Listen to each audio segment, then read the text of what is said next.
María Agudo Villa, soy la directora técnica de APANI, para los que no me conocéis, y hoy tengo el honor y la responsabilidad de dirigir y dar apertura a estas jornadas en las que vamos a hablar sobre neurociencia, inteligencia artificial en la discapacidad. Lo primero de todo, me gustaría expresar mi más sincero agradecimiento a la Asociación AECO, dedicada a la neurociencia, una entidad con la que tenemos el privilegio de colaborar en el desarrollo y formación de las nuevas aportaciones de la neurociencia e inteligencia artificial en los tratamientos y modelos educativos para las personas con discapacidad. Hoy nos reunimos para explorar los avances que están redefiniendo el conocimiento sobre la mente, la tecnología y la inclusión, abriendo nuevas oportunidades para el futuro. Esperamos que estas jornadas sean un espacio de inspiración, aprendizaje y diálogo enriquecedor. Voy a pasar la palabra al director general de APANI para que haga la presentación oficial de estas jornadas, don Juan Agudo Villa.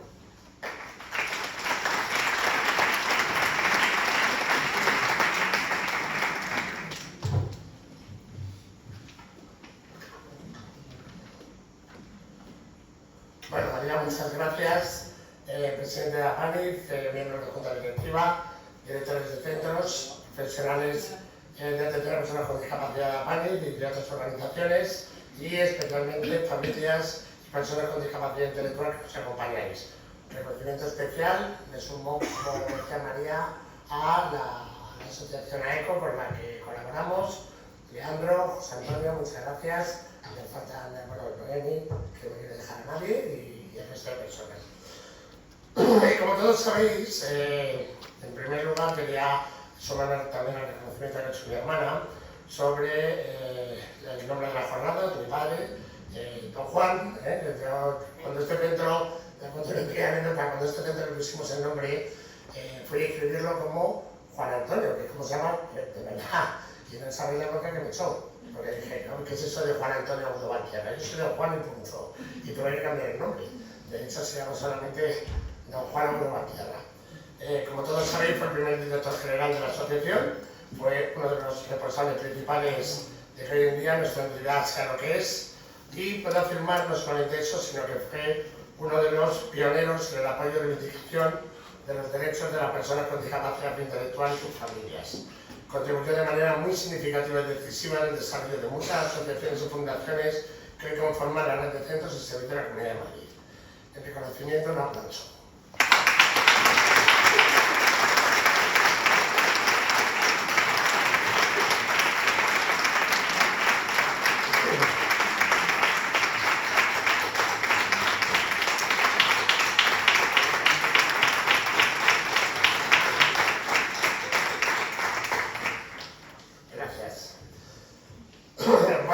De su creación en el año 1971, que fue el reconocimiento oficial, porque como muchos sabéis, nuestra creación fue en el año 68, pero yo desde pequeño siempre escucho a mi padre decir que tuvimos que depender 2 años de otra organización porque todavía vivía Franco.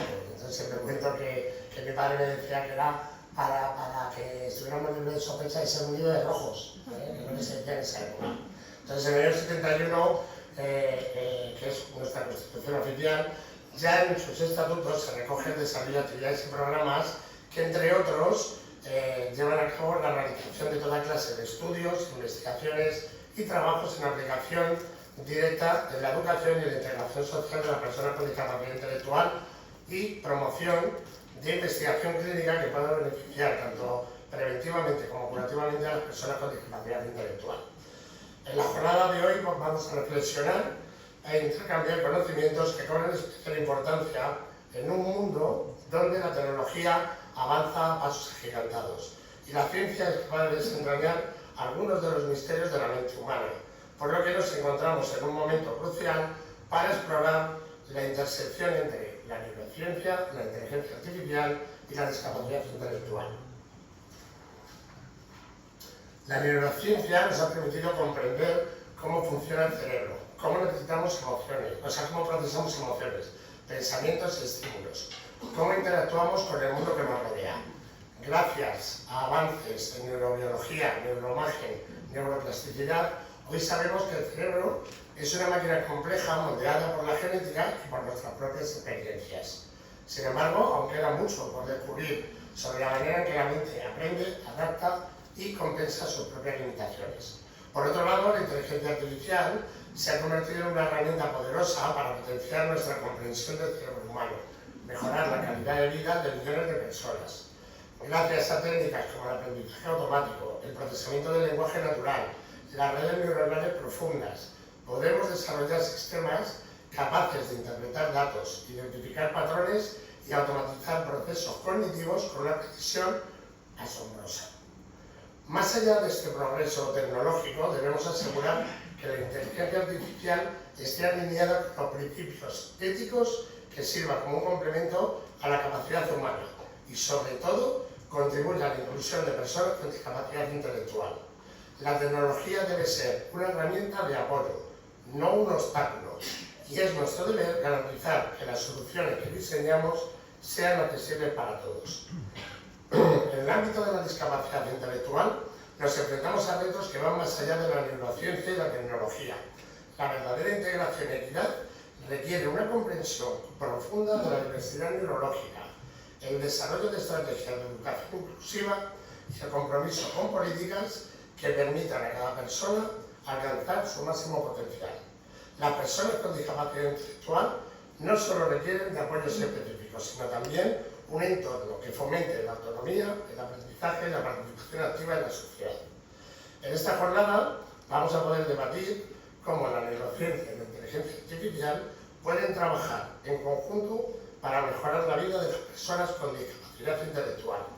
Analizaremos estudios de caso, investigaciones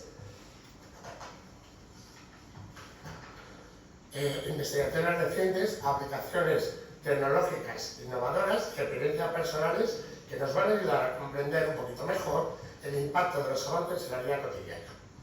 Desde modelos computacionales inspirados en la biología del cerebro hasta algoritmos diseñados para mejorar el reconocimiento de emociones, pasando por sistemas de apoyo para la comunicación y el aprendizaje, veremos cómo la convergencia entre inteligencia artificial y neurociencia no solamente expande los límites del conocimiento, sino que también abre nuevas posibilidades en el campo de la educación, la salud y el bienestar social. En una última reflexión, y esto lo hacía también recientemente en un foro que estuve con mi amigo Ignacio, que nos acompaña, además agradezco que se haya personado aquí con nosotros, gerente de ATAN, de la Asociación de Telefónica, hacía una reflexión que voy a volver hoy también a exponer. Cuando un estudiante preguntó a la antropóloga estadounidense Margaret Mead cuál consideraba que podía ser el signo de civilización de la humanidad, el alumno y sus compañeros esperaban que esta mujer, Mead, hablara del anzuelo o la olla de barro o la piedra de moler, que enseñan los avances tecnológicos de esa época. Pero ella dijo que el primer signo de civilización de una cultura antigua fue un fémur que alguien se fracturó y que luego apareció sanado. Mead explicó que en el reino animal, si te rompes una pierna, mueres. Pues no puedes procurarte ni comida, ni agua, ni huir del peligro. Así que eres una presa fácil de las bestias que rondan por ahí. Y ningún animal con una extremidad inferior rota sobrevive tiempo suficiente para que el hueso se suelte por sí solo. De modo que el fémur quebrado y que se curó, lo que evidencia es que alguien se quedó con quien se lo rompió y que le vendó e inmovilizó la fractura. Es decir, en términos de hoy en día, que lo cuidó y en nuestro caso sería que le prestó apoyos. Por tanto, el futuro de la inteligencia artificial y de la neurociencia no radica únicamente en avances técnicos o científicos, radica en el impacto en la vida de las personas. Debemos asegurarnos que el conocimiento no solamente sea una herramienta de progreso, sino también una fuente de empatía, cohesión y bienestar para todos. Muchas gracias.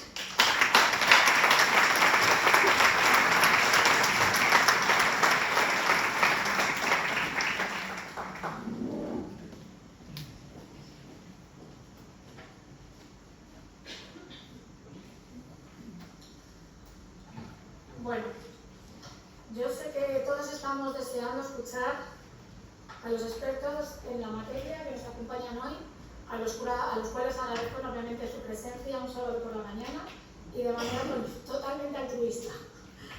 Pero como habréis visto, el nombre de las jornadas, me ha quitado la presentación, da igual. El nombre de las jornadas lleva el nombre de una persona muy importante.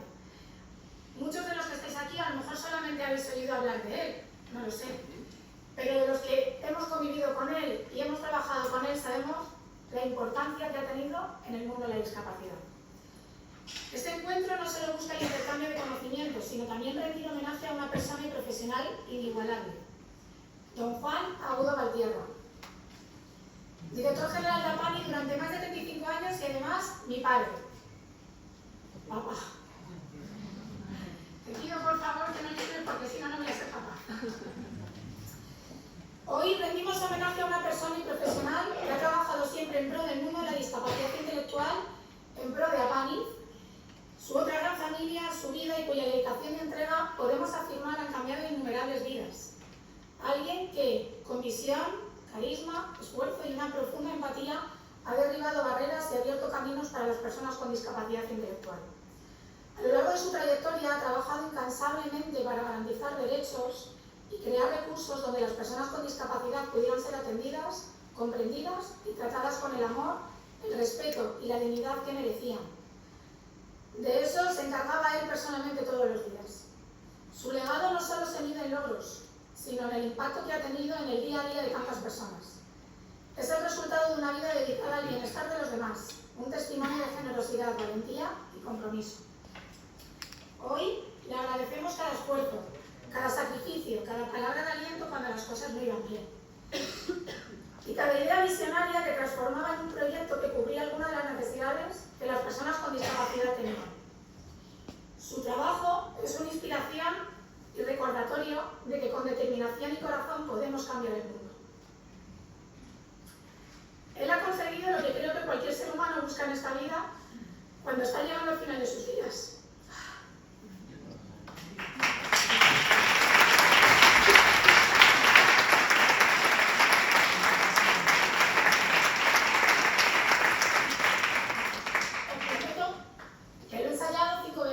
A la quinta ya no lloré. Venga, vamos allá.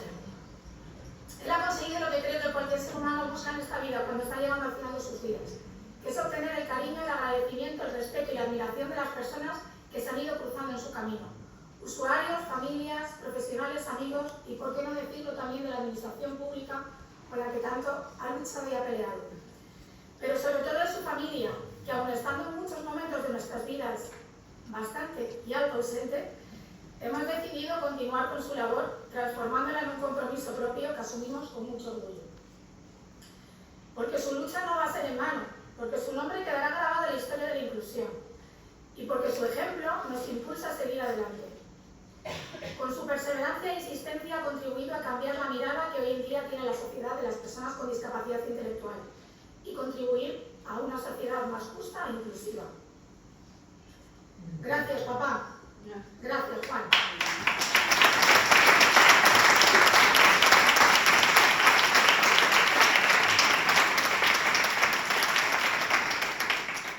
Por tu sabiduría, por transmitirnos tu visión, por servirnos de inspiración para dar lo mejor de nosotros mismos en nuestro trabajo todos los días y por ser nuestro guía, un ejemplo de vida y un esfuerzo para todos. Gracias.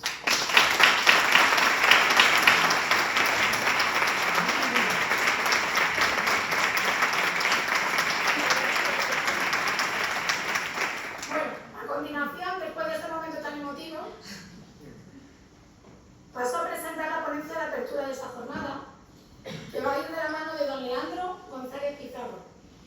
Leandro es graduado en fisioterapia por la Universidad Pontificia de Salamanca, especialista en neuromotricidad por la Kinderzentrum de Múnich, profesor máster de atención temprana en psicopraxis adjunto a la Universidad Complutense de Madrid, creador y profesor de la terapia orofacial, presidente de la asociación AECO, miembro de la International Boy Camp CSSA, miembro de la IA Friends de la Fundación MUI y además fue impulsor y responsable de la creación y puesta en marcha del primer centro de atención temprana de APANIF. Leandro hoy nos va a hablar sobre la neurociencia e inteligencia artificial en la discapacidad.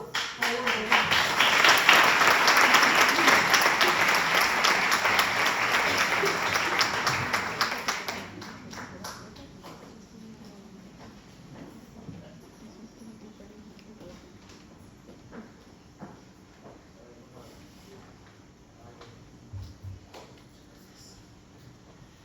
Buenos días a todos. Muchas gracias por estar aquí. Lo digo como que al final me cantando la canción de bienvenido. Yo no voy a decir más, Juan, porque yo no soy tu hijo, pues soy tu amigo. Otro.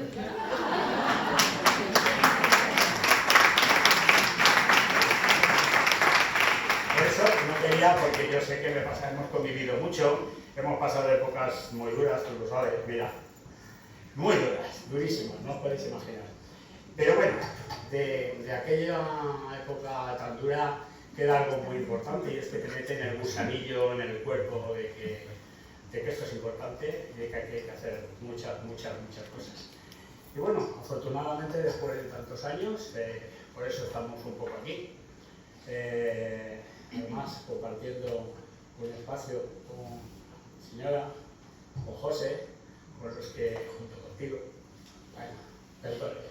Esto no lo teníamos planteado así, de verdad.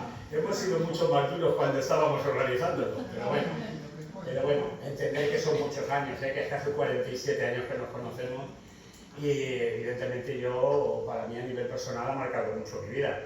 Entonces, lógicamente, pues eso, que uno no le pierda, lógicamente, por eso estamos aquí. Vale. Vamos a ver qué nos ocupa. ¿Por qué es importante este tema de la neurociencia? Bueno, y por qué además nos juntamos hoy justamente con esto. Pues un poco en honor a esos malos ratos que pasábamos, donde cuando empezamos en el colegio, y luego en el 80, José, ¿te acuerdas también? Montamos algo sin tener ni idea, no teníamos ninguna referencia, ni un libro, ni nadie que hubiera montado nada. Entonces, lo hicimos, bueno, desde el corazón fundamentalmente, pero, insisto, sin ninguna referencia, era muy duro, no teníamos ni calefacción, la llevábamos de casa. Íbamos con nuestro calefactor y con los chavales trabajamos con gorrita porque hacía un frío que pelaba. Pero teníamos algo muy importante, que es la motivación. Teníamos ganas, muchas ganas de hacer muchas cosas. Luego nuestros caminos se separaron, me llamó Telefónica, él me recomendó que me fuera, como amigo me dijo, me matas, como amigo me hace ilusión, como compañero me has matado, Mario, es otro de los ponentes, que viene desde Teruel nada más. Y entonces, bueno, pues en todo este recorrido, en el fondo uno vuelve a sus inicios, donde se ha formado y donde el gusanillo le ha picado, y por eso estoy aquí, y espero que ahora estos llorones que tienes a tu alrededor podamos hacer muchas más cosas. ¿Ok? Vale.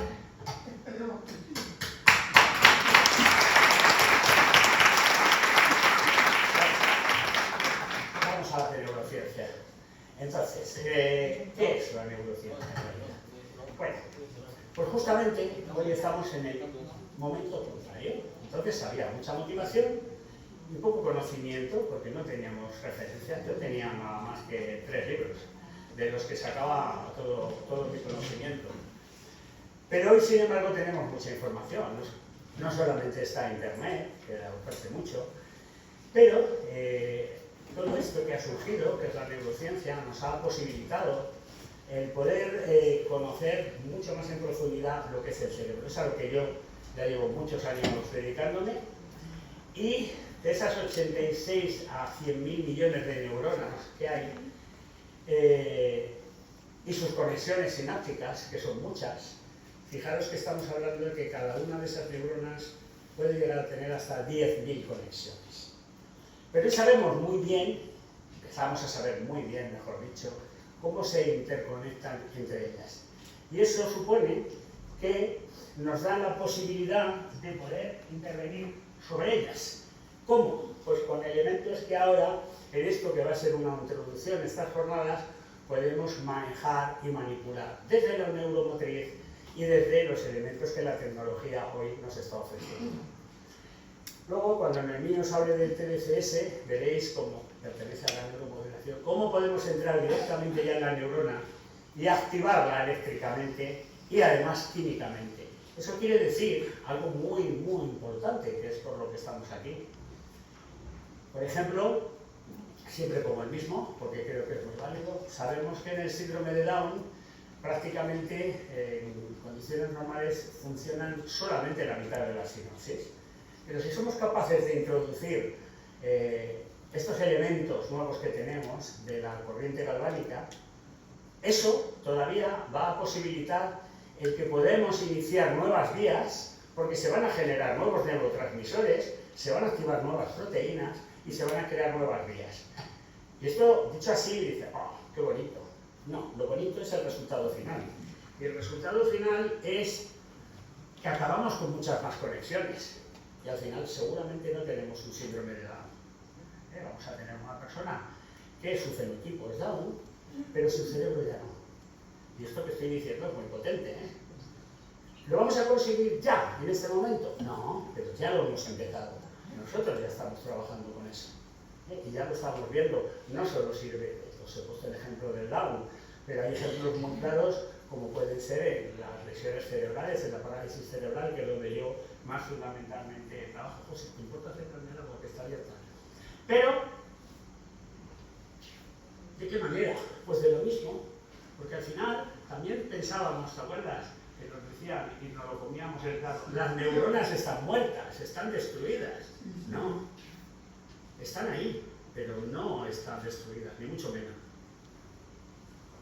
Y lo que sí sabemos es que esas neuronas las podemos activar. Llegamos a tal punto que hasta cada día en nuestra vida producimos 1500 más. Hombre, 1500 con los 100.000 millones, esto es un trabajo que se está intentando desarrollar ahora, ¿no? Ver hacia dónde camina y calcular exactamente cuál es el número. Pero eso, bueno, nos importa menos. Lo que sí nos interesa a nosotros, a los que trabajamos en la práctica, nosotros no somos los científicos que hacemos las investigaciones, pero nuestra función dentro de la asociación es llevar a la práctica todo eso que otros están estudiando.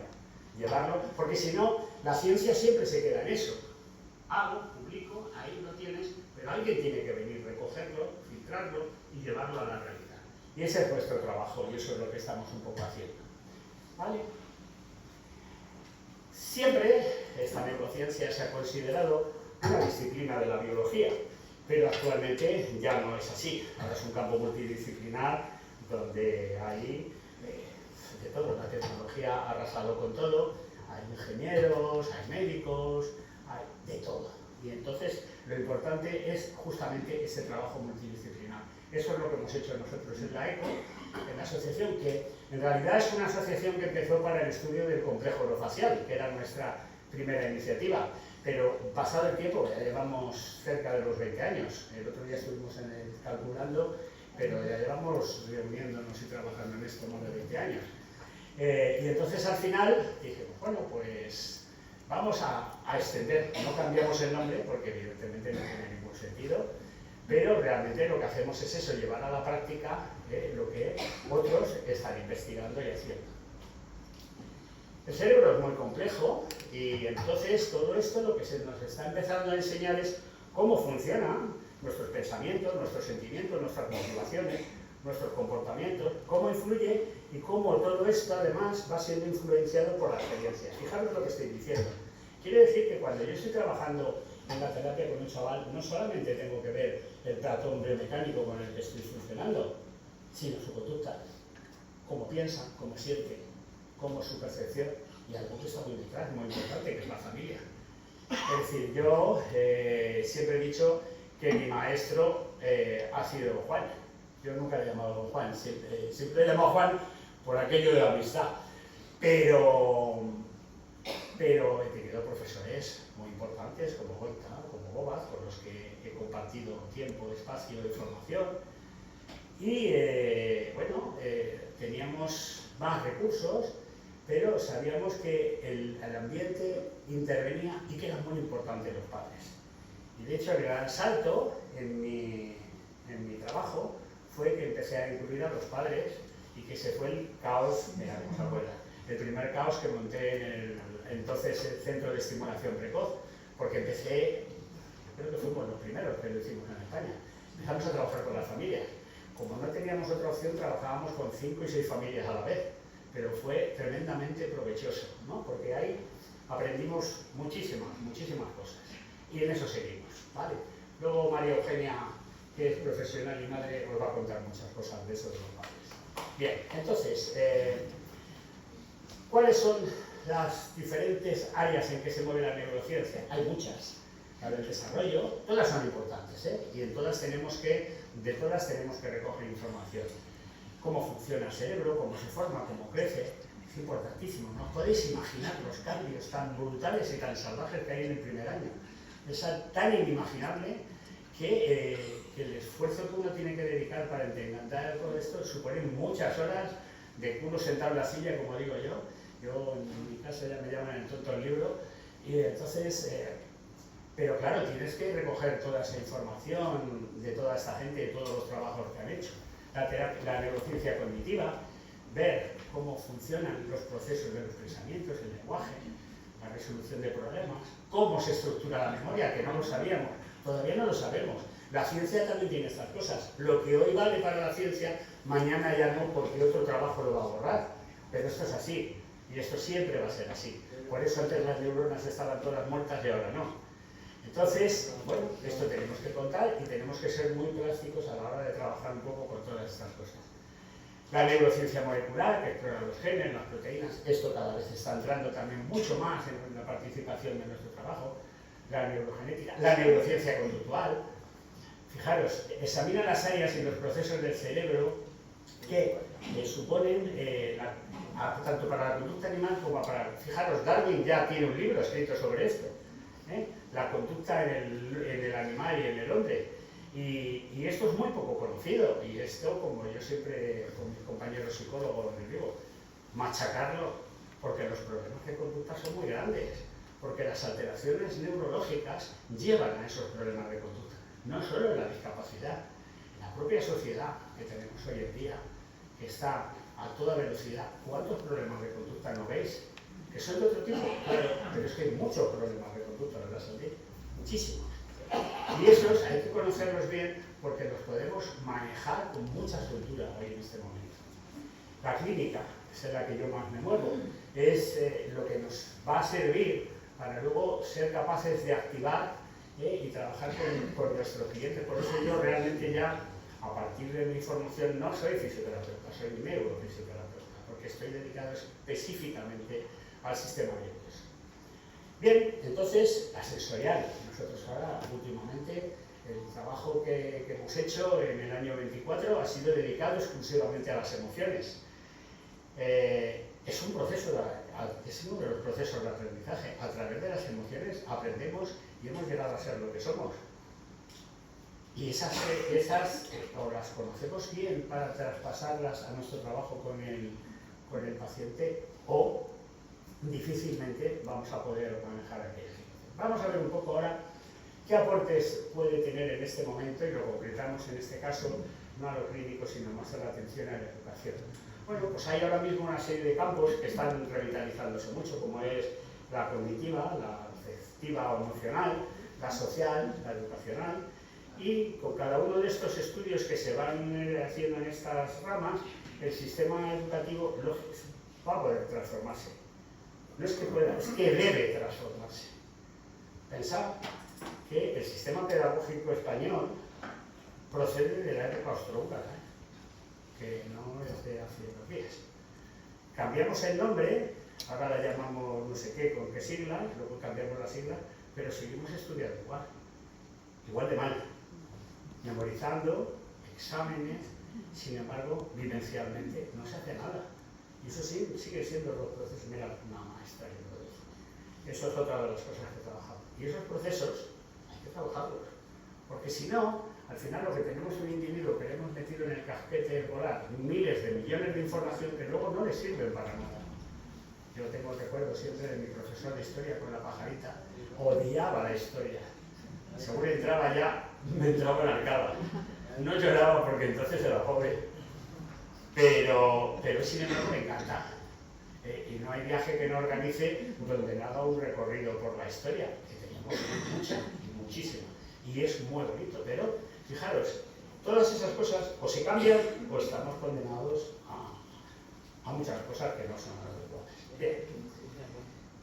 Una de las metas es conseguir que esa manera de relacionarse del cerebro con el aprendizaje lleve al educador a entender más cómo es el sistema nervioso, cómo es el cerebro, cómo funciona, qué cosas me puedo apoyar, qué es lo que tengo que modificar en este tipo de trabajo en el aula donde estoy, cuáles son las características de todo mi pequeñito. Es verdad que tengo 25 chavales en un aula o 6 en especial, me da lo mismo.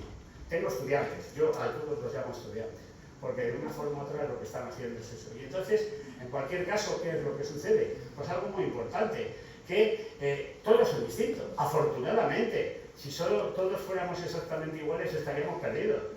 Y entonces es verdad que para una persona tener la capacidad de ir con todos, hay que tenerla, porque para eso tú has elegido esa profesión. Nadie te ha obligado en este país a que seas maestro, que seas fisio, que seas médico o que seas perito de integridad. Nadie te ha obligado. Tienes que ser consecuente con lo que has hecho y entregar lo máximo de ti. Porque al final, y sobre todo en estas, trabajamos con personas, que es lo importante. Y esa es nuestra responsabilidad. Gracias, porque eso sí me lo sé. Otra vez. Me callo. A ver. Sí. Bien. Hay que recordar los vínculos. Bueno, estoy algo dicho. Perdón, ¿qué pasa aquí? Vale. ¿Cuáles son los conceptos básicos? Pues mirad, la Sociedad de Neurociencia de Estados Unidos en el 2007 creó los conceptos básicos en neurociencia y creó los principios sensibles. ¿Por qué? Porque hay mucha mentira también, hay mucho bulo. ¿Cuántas veces oís? No, es que el cerebro derecho vale para eso, el cerebro izquierdo. ¿Dónde está escrito eso? ¿Quién lo ha dicho? Eso no es verdad. Eso no es una realidad científica. Eso son miles de bulos, como corren y circulan, como salen en una revista. Es que para el año 2000 el dedo gordo le vamos a tener así y la cabeza va a ser de este tamaño. Y entonces ya nos ponen el alien en la pantalla. No, no lo sabemos. Pero seguramente no tiene nada que ver. Porque, hombre, desde el Homo sapiens hasta ahora nos ha crecido mucho la capacidad craneal, pero el cerebro tampoco ha crecido tanto. Por eso ha hecho esas circunvoluciones, ¿no? Entonces, ¿cuáles son esos elementos básicos, esos 4 elementos de los cuales derivan, que siempre tenemos que fijar? El sistema nervioso controla y responde a las funciones del cuerpo y dirige la conducta. Fijaros que ya aparece la primera palabra, conducta. Es el órgano más complejo, evidentemente, lo sabemos. Algunos griegos ya pensaban que en el cerebro estaba, no en el corazón, el desarrollo de toda la vida. Las neuronas se comunican mediante señales eléctricas y químicas. Claro, esto es importantísimo, porque esa comunicación eléctrica y química es la que tenemos que conocer muy bien. Y hoy tenemos la posibilidad real de entrar en ese sistema de comunicación, interferir en esos procesos y crearlos para inhibir o para potenciar. Porque en los problemas de conducta lo que hay es que inhibir. Y en el caso de una acción que quiera conseguir, lo que hay es que potenciar. Si conozco bien los mapas cerebrales, si conozco bien por dónde van esas vías, cómo se comunican, pues entonces, lógicamente, todo esto para mí va a ser muy fácil a la hora de yo traspasarlo en el tratamiento al paciente y sobre todo a la hora de transmitir a la familia cuáles son los elementos básicos con los que tiene que trabajar en casa con el niño. Ese es el proceso educacional. Pero pasa exactamente con los chavales normales. José, en su último libro, El dolor de la adolescencia, lo explica muy bien. Él decía, ahí no estamos hablando de niños, entre comillas, sin ningún tipo de problema. ¿Cómo que no problemas? Es decir, la sociedad actual está creando miles de millones de problemas. Y esos también son un conflicto para las familias. Y ahí estamos hablando también de procesos mentales que cada vez se están extendiendo más. O sea que aquí, aunque hablemos hoy de la discapacidad, ninguno está tan alejado de ello, ¿vale? La estructura y la función del sistema nervioso está determinada por los genes y por el medio ambiente, claro. Y eso se divide en 2 apartados que son que los circuitos son genéticamente determinados, pero también que las experiencias de vida lo cambian. Claro, sabemos hoy perfectamente que somos un 50% genética y un 50% ambiente. Fijaros lo que estoy diciendo. Eso es algo muy potente. Quiere decir que como sea ese ambiente, va a cambiar ese sistema nervioso. Yo he tenido experiencias con otros grupos de trabajo con los que he estado, en este caso rusos, derivados de la Unión Soviética, donde a los niños, cuando hay demasiados, se les aparta de la familia y están en centros asistenciales, pero centros asistenciales donde en una habitación de escasamente 15 metros hay 7, 8, 10 en cunas. A un sitio no le llega la comida, se la tira. Esto es una realidad ahora. No, esto no estoy hablando del pasado, estoy hablando de hoy. Y esos niños después tienen unos 6 mucho más bajos. En un estudio que se hizo muy importante para ver por qué tenían ese 6, se vio que efectivamente, es decir, el medio ambiente que tenían era no hostil, sino lo siguiente, no tenían, por eso lo del apego, no tenían ningún vínculo de apego, con lo cual su sistema y su proceso de aprendizaje estaba muy deteriorado. Nosotros, Tony lo conoce muy bien, porque nos hemos recorrido España visitando pacientes de algunos de mis estudiantes, y entonces lo hemos vivido, y con intensidad de chavales que han venido y que no podéis imaginar el conflicto relacional que había. El problema, nos decían, no, yo no tengo problema con su vida, su forma de andar, es que me acerco y se asusta. Claro, es que ese es un problema, porque conductualmente sus niveles de aprendizaje además habían sido desastrosos. Bueno, los rusos tomaron una determinación en este estudio, buscaron unas cuantas proteínas y las inyectaron directamente en determinadas zonas del cerebro y consiguieron mejorar un poco esos CIs. Pero bueno, eso también se puede conseguir. Claro, afecto, ¿no? No hace falta llegar a esos extremos. Pero fijaros hasta dónde puede llegar y hasta dónde realmente hemos llegado, ¿no? Con lo cual, todas esas experiencias de la vida, y en este caso estamos hablando de los centros, es decir, el propio personal que está alrededor de esas, son muchas horas las que están en los colegios, en las residencias. Algunos, como a mí lo conoce muy bien, pues no tienen sus padres y es la propia asociación la que se ha hecho cargo de ellos. Es decir, o ese vínculo de apego emocional se le da desde la asociación, que es difícil, yo no digo que sea nada fácil, o estamos perdidos, porque puedo ser el mejor fisio, el mejor psicólogo, el mejor logopeda, la mejor maestra del mundo, pero con eso no lo ataqué, no absolutamente nada, pero nada. Y esto es duro, yo lo entiendo, esto es lo que he dicho antes, que me crean muchos enemigos, Daría, pero muchos, pero bueno, haya que agarrar con su confianza. El cerebro es el fundamento de la mente. La inteligencia surge como las razones del cerebro, los planes y las resoluciones con los demás. Y el cerebro hace posible la comunicación del conocimiento a través del lenguaje. Fijaros lo maravilloso que es el lenguaje. Fijaros cuántas personas que tienen una discapacidad no pueden hablar. No poder hablar quiere decir no puedo comunicar mis sentimientos, mis emociones. Y damos por sentado que no las tienen.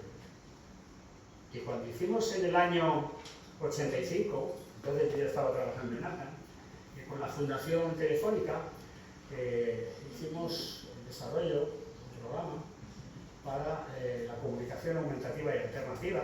Estábamos haciendo sistemáticamente al mismo tiempo entre Bilbao, Madrid y Valencia. Cada uno nos dedicábamos a un apartado. Entonces, los compañeros de Valencia hicieron un estudio muy importante de los tiempos de latencia de respuesta para los chavales con lesiones cerebrales. ¿Sabéis de cuánto tiempo era? Siempre lo digo en mis... 1 minuto y medio. Y ahora la realidad es esta. Llego de la ruta, llego al colegio y el auxiliar que me va a coger me dice: hola, Pepito, ¿qué tal estás? ¿Qué tal? ¿Has estado bien con los papás? ¿Habéis ido al cine? ¿Habéis estado con los abuelos? ¿Habéis comido? ¿Qué habéis ido? ¿Habéis comido paella como todos los domingos? ¿A qué respondo? Porque si a ti te hacen eso, tú te dices: tranquilo, no te excites, una por una. Y el otro pobre, ¿a qué responde? Situación siguiente. Es que no se entera de nada. Coño, claro que se ha enterado. Perfectamente. ¿A qué responde? Porque claro, si dice sí, ¿sí? ¿A qué? ¿A qué has estado con los abuelos? ¿Has ido a comido la paella? No sé qué, no sé qué. Y esto es así, no estoy de broma. Eso a mí me ha costado echar muchas broncas a mucha gente y me dediqué un tiempo expresamente a eso. Y decir, no, una pregunta. Como a nosotros, no seas tan invasivo. Dejaré su tiempo para que responda. Porque entonces, fijaros, por eso, lo que sucede en ese cerebro es que empieza a funcionar de otra manera. Y empieza a crear unas zonas donde ese apego, esas emociones, se colocan y se posicionan en el sitio normal. Y dan pie, y dan vida a que esa persona se sienta cómoda en el sitio y no incómoda. Porque el acto más probable siguiente es que se hiperexcite, haga una hiperextensión, o se ponga a llorar, no sé en vuestro caso, o se ponga lo que sea. Pero entonces la valoración de eso, uff, ¿cómo viene? Como el fin de semana, viene hecho polvo. No, le has hecho polvo. Y yo lo entiendo, porque a los profesionales les puede tocar las narices, pero esta es la realidad de lo que está pasando y sigue pasando. Con José lo hablamos siempre, que hablamos por teléfono, decimos lo mismo con empezar, ¿verdad? Estamos como hace 30 años. No hemos evolucionado nada, nada. Y eso no puede ser. Porque la ciencia está descubriendo muchas cosas y nos está aportando muchas. Y las tenemos que llevar. Yo cuando vine a hablar con Juan para montar todo este follón, le dije, mira Juan, yo me sigo acordando mucho de la Pani. Y mi hija está trabajando aquí. Y yo vengo de mis reuniones de la inteligencia artificial y esto va a cambiar. Y hacemos algo o nos quedamos, al final nos vamos a tercera regional. Y no puede ser. Es decir, tenemos que dar ese salto porque los profesionales tienen que dar ese salto. Que es verdad que hay otros problemas añadidos, los económicos, ya lo sé. Pero bueno, arreglémoslo después poco a poco. Pero ahora mismo lo importante es que esos chavales de los que somos responsables tengan una calidad de vida mucho más adecuada. Vale, voy más deprisa, sí. Y la última parte importante es cuando esta investigación llega a la comprensión de lo que es esencial para el desarrollo de las terapias. Evidentemente, esta es la parte que yo más utilizo.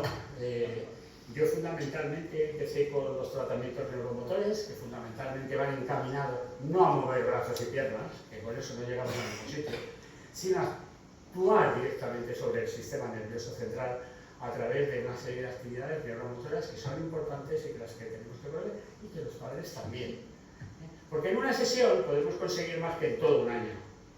Y yo lo digo así y suena de en muchos foros donde hemos estado, Loli también lo conoce muy bien, pues no me han tirado piedras y tomates de milagro, porque al final me han dicho, no, es que tus pacientes serán los mejores. No, yo tengo los pacientes como todo el mundo, lo que pasa es que los trabajo de otra manera, y eso es lo que me hacéis vosotros. Yo me enfrento, me da lo mismo, es igual, allá cada cual, pero esto es así. Bien, y sobre todo, es muy importante, validar lo que realmente es cierto de lo que no es cierto.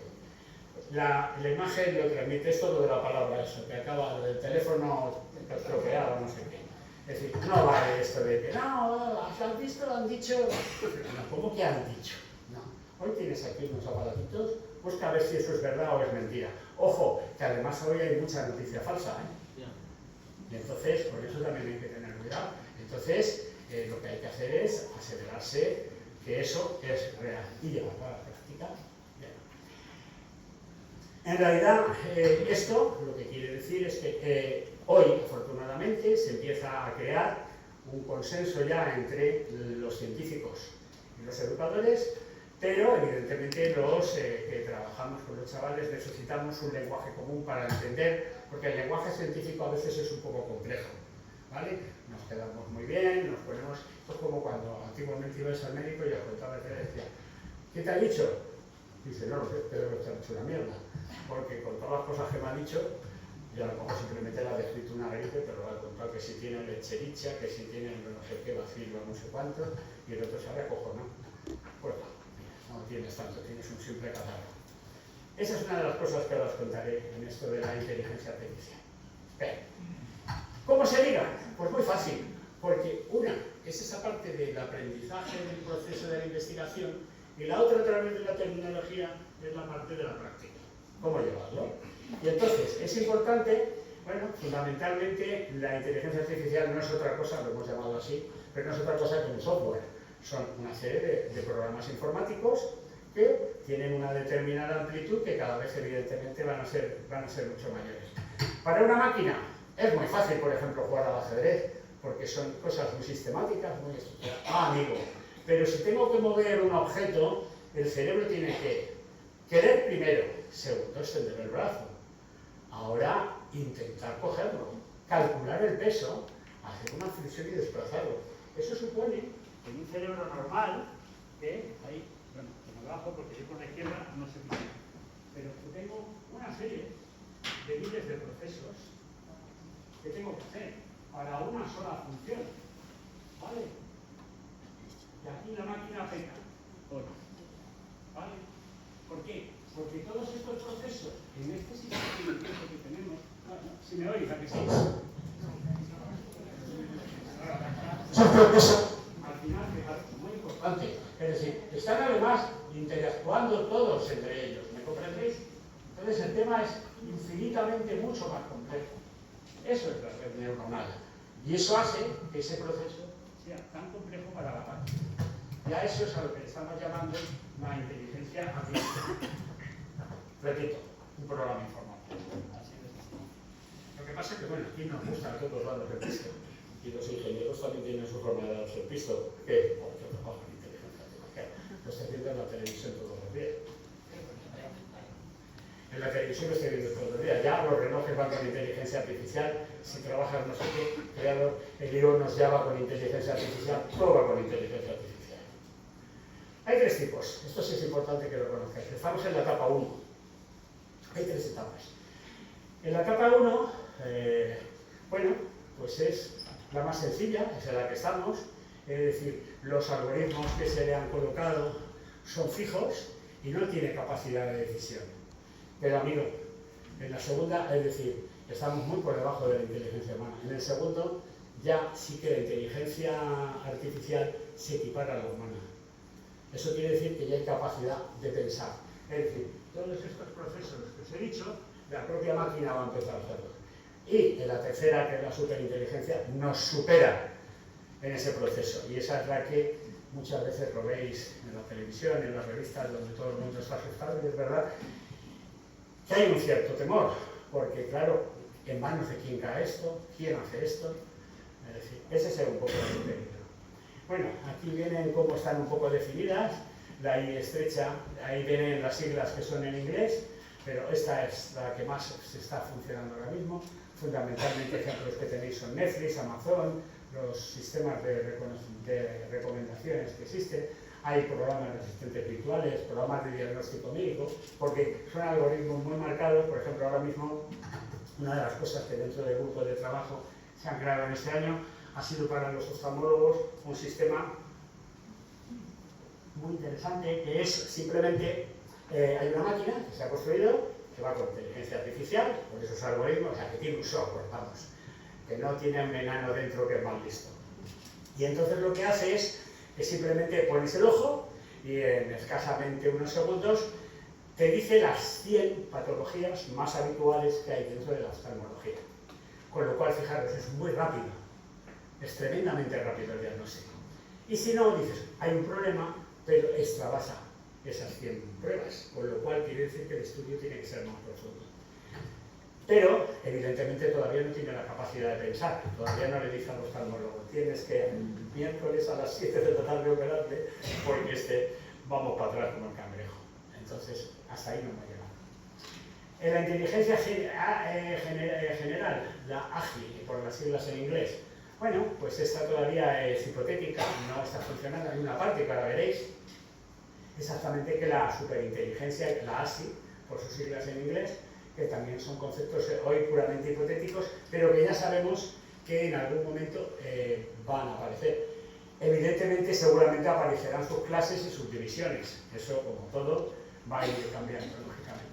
Hay otra distinción muy importante, que es la que más se maneja, que es esta, la inteligencia fuerte o la inteligencia débil. Y en esta, por ejemplo, sí que ya está tocando algunos aspectos de esa otra segunda parte, que es la de los vehículos autónomos.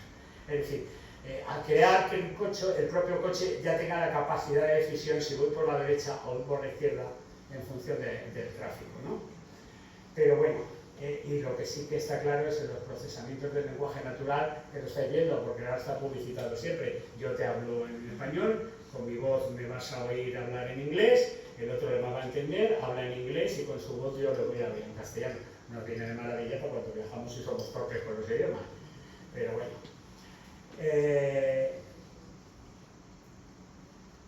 ¿Para qué es importante esto de la discapacidad? Pues ahora lo vamos a ver. A mí me da miedo. Yo he leído unos cuantos artículos importantes en los que alguna vez te lo comenté. Me acuerdo que un día hablando contigo allí en la calle te dije, ojo, porque aquí detrás de esto hay mucho lo visto.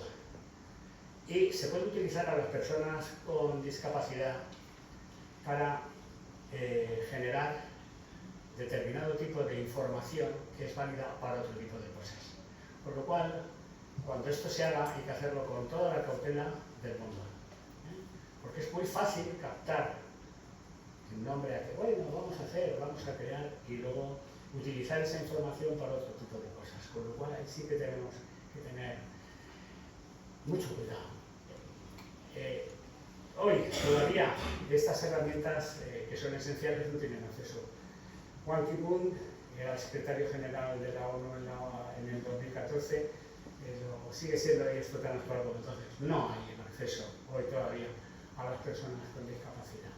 Hoy se están trabajando en muchos proyectos con un potencial enorme. Aquí tenéis, por ejemplo, algunos que ya se han modificado, las típicas situaciones robotizadas para la marcha, que cada vez se van sistematizando un poquito más y se van reduciendo, o los procesos para que una persona pueda interactuar y hacer un biofeedback con el ordenador, la máquina, los conocéis algunos que ya se manejan con la vista y todo esto.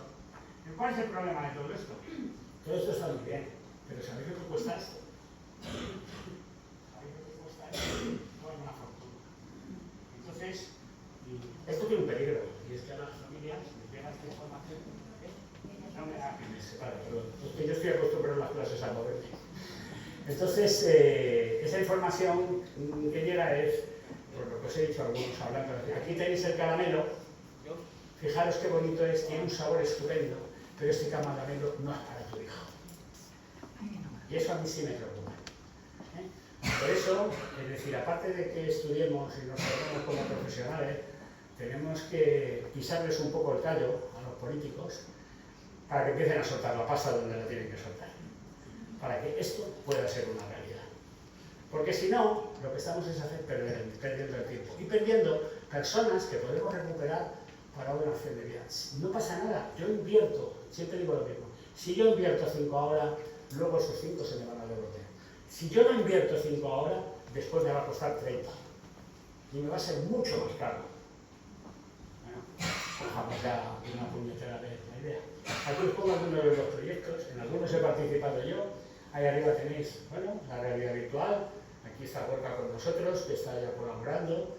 Gorka, yo le doy la paliza un poco, bueno, todavía no mucho, ya verás por dónde voy. Para hacer programas, para que luego pueda, porque hay mucho programa para la realidad virtual, pero sobre todo para matar marcianos, porque es lo que vende, evidentemente, pero hay que hacer programas adaptados para la discapacidad, y en eso estamos un poco ahora.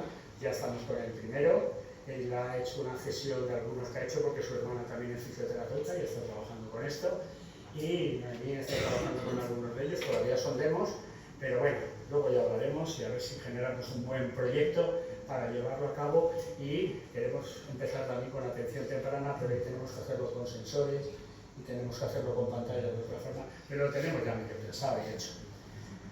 Y luego en la segunda tenéis las manos biónicas. Ahí sí que he trabajado mucho, no me acuerdo ya en qué año, diseñé un programa de rehabilitación para esto, para las piernas y para los brazos. Esto ya es una realidad, esto está funcionando. Ahí tenéis una SILEC mejorada y una mano biónica. No son así, ni van así, esto es así para la foto. La mano lleva normalmente un recubrimiento de silicona que evita la piel y no se lleva el pelo, para que no vas a ir con una mano así, porque además como somos un poco para estas cosas. Bueno, pues entonces, pero la pierna exactamente igual. Van todas controladas por sistemas informáticos, por ese software, y lo importante es que si tú pones un pantalón ni os vais a dar cuenta de que esa persona lleva una prótesis. Yo no sé si habéis visto últimamente, por ejemplo, las Paralimpiadas, no suele ver poca gente, pero como este tipo de piernas las suelen llevar, luego llegan a su esa, se la cambian por la de correr o por la de saltar. Pero esto es muy importante. Ahora, el costo de esto ni os lo cuento. Si es un accidente de tráfico, el seguro lo puede cubrir. pero como sea por una enfermedad natural, te toca. Y estamos hablando de cifras muy importantes. A la derecha, abajo, tenéis un sistema de neuromodulación. Este sistema de neuromodulación, ¿me oís todos? No. ¿No? Sí. Este sistema de neuromodulación es de reciente creación y es un traje que lleva unas placas, que eso pertenece también, como se dice, a la neuromodulación. Lleva unas placas y lleva un sistema informatizado con el cual yo programo cómo tiene que caminar. Entonces eso se le pones a un chaval con espasticidad, con distonía, y en un momento recompones el cuerpo.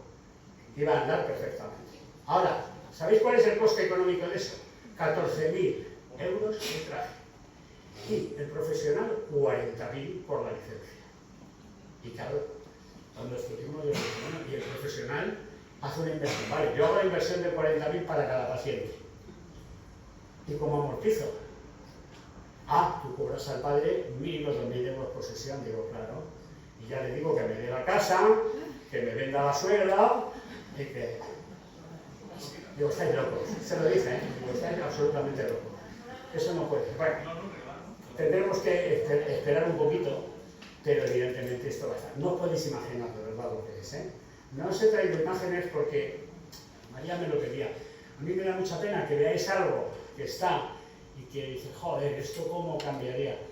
Tranquilos, ya tengo yo en cabeza algunas cosas para ver por dónde podemos caminar y conseguir cosas de este tipo. Y arriba, pues son los sistemas más tradicionales de biofeedback que se establecen en el hombre-máquina para ver un poco cómo se puede manejar un sistema informatizado solamente con el pensamiento, sin necesidad, claro, esto para personas con amputaciones, o bueno, para miles de cosas. Esto es la reacción. Todo esto hoy es una situación que ya funciona en algunos casos. Por ejemplo, Apple, en sus smartphones, ya lo tiene. Es decir, tú puedes tener y tienes sistemas ahí para controlar sistemas de visión que te dicen, pues, por ejemplo, dónde está la puerta, si eres ciego, la propia cámara del teléfono, tú te la colocas aquí y te dice, oh, tienes a 2 metros la puerta, gira a la derecha porque un Maps. Pero bueno, esto todavía es un elemento muy primitivo. El otro elemento que ha dado un salto importante son las gafas de realidad aumentada, que están ya compañías como Apple o Xiaomi trabajando con ellas.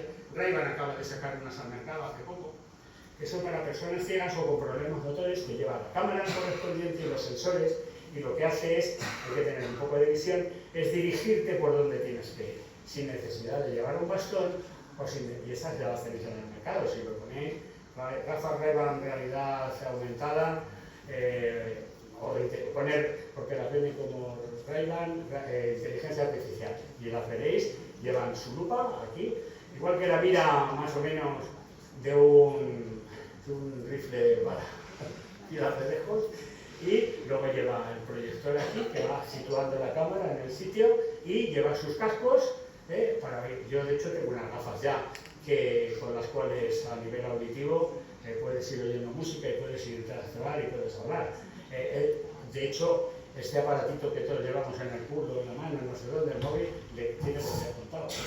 Tiene los días contados porque se va a reducir, es decir, eso ampliado, pero tiene los días muy, muy contados. ¿Veis?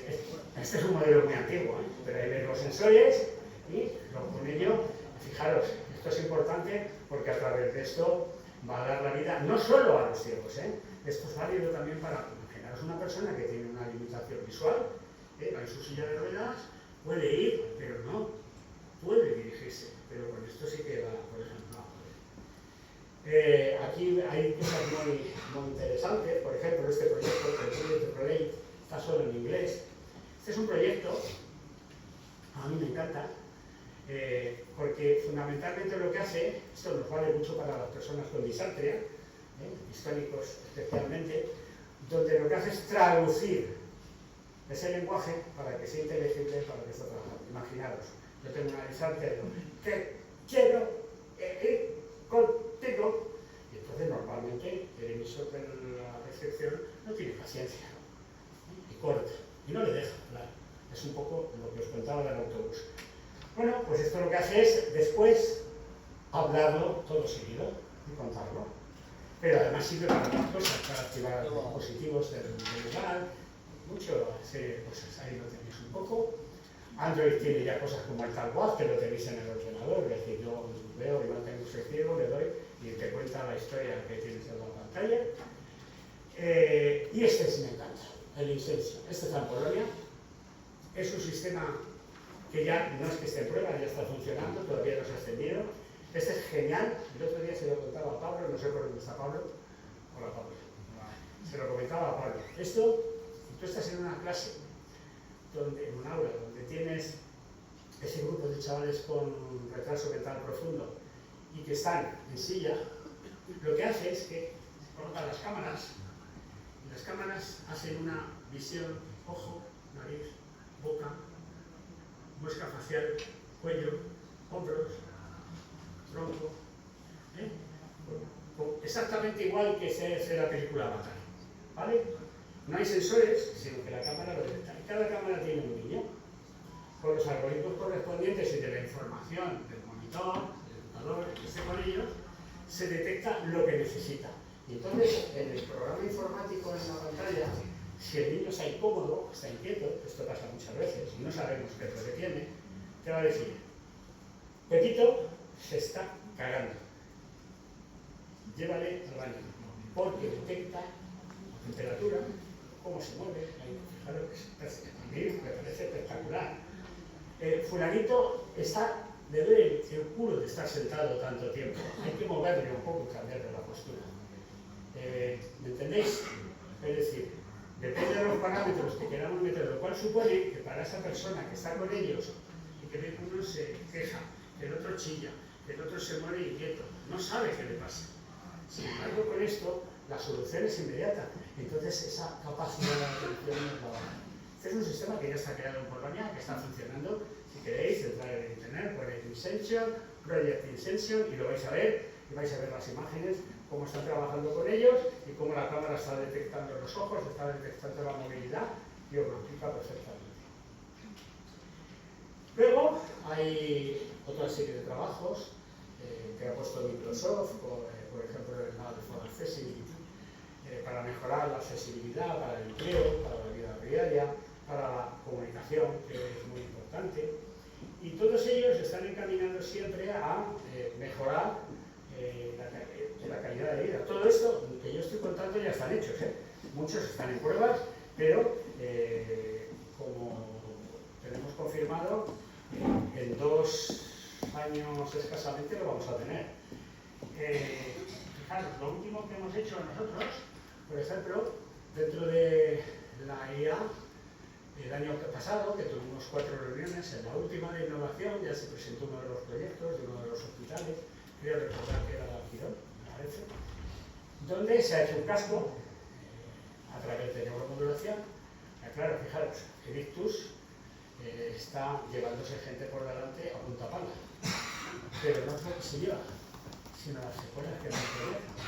Entonces, ¿qué es lo que sucede? El estudio demostró que desde que se detecta el ictus hasta que se empieza a intervenir, en el caso más rápido pasan 2 horas. 2 horas que son fundamentales para la recuperación de esa persona. Entonces, lo que sucede es que ahora mismo creo que hay 60 casos ya. Sí, 60 bien. Entonces, la ambulancia cuando llega a casa lleva el casco y te lo pone. Ese casco de neuromodulación lo que empieza es activar circuitos neuronales de tal forma que paraliza el proceso de ictus. Que da tiempo a llegar al hospital y a realizar la intervención. ¿Comprendéis? Fijaros si es importante, porque ahora mismo, en los casos que se han trabajado, el 75% han tenido una recuperación ya absolutamente normalizada. De esos 100 casos, de ese 100%, recuperar un 75% es tremendamente importante. Otro de los que se ha hecho, ese fue el primero que conocí, es que estamos esperando que se inserte en la seguridad social, por lo que se hace una resonancia magnética o yo qué sé, cualquier prueba de esta, dan 5 folios y que Dios que les entienda, porque no se entiende ni el que lo ha escrito. Y entonces lo que hace es que hay un botón rojo que se va a poner en el ordenador y que traduce todo eso a un folio, pero que se pueda entender. Y eso es importante porque la gente lo que necesita no es estarlo buscando al mismo, es decir, tienes un sitio por aquí, porque luego, claro, te dan el consentimiento informado. Te advertimos que usted se puede morir. Y no, me va a morir, se lo van a quitar, claro. Esto no, ¿entendéis? Es decir, hay que evitar todo ese tipo de cosas. Estas son algunas de las que se han estado trabajando este año y ahora se ha hecho la primera de gestión. Yo ahí no estoy porque a mí la gestión no me interesa nada. Y bueno, pues entonces, espero que con esto os haya servido. Es un repaso muy rápido, pero sí que es importante entender que tenemos que estar muy alerta con todo este tipo de cosas. ¿Cómo voy de tiempo, María? ¿Me lo digo todo? Vale. Ya ha pasado un poquito, pero como el último era interesante, no te he dicho nada. Vale. Entonces, lo que es importante de esto es que nos pongamos las pilas, que los profesionales nos formemos cada vez más y que los padres también nos secunden en esa formación. Porque de esa forma, evidentemente, vamos a conseguir que personas vayan mucho más adelante. Yo ahora mismo estoy encantado porque me dicen, bueno, te jubilas, yo no me da la gana. Porque es que ahora mismo, justamente, estoy en el momento en que sé lo que hago, hasta muchos años sin saber lo que hacía, ahora que sé lo que hago, bueno, pues tenemos casos muy concretos donde situaciones que estaban absolutamente desafiadas, estamos hablando de procesos de 3-4 años, están no solo integrados, sino normalizados. Hemos cambiado Europa y Bernice al otro lado, que hemos hecho, y se puede hacer, porque lo estamos haciendo. Y lo estamos haciendo con unos medios que son estos, nada más. Por lo cual, si metemos como estamos metiendo ya alguna máquina, ni os cuento. Muchas gracias, espero que nos sigáis.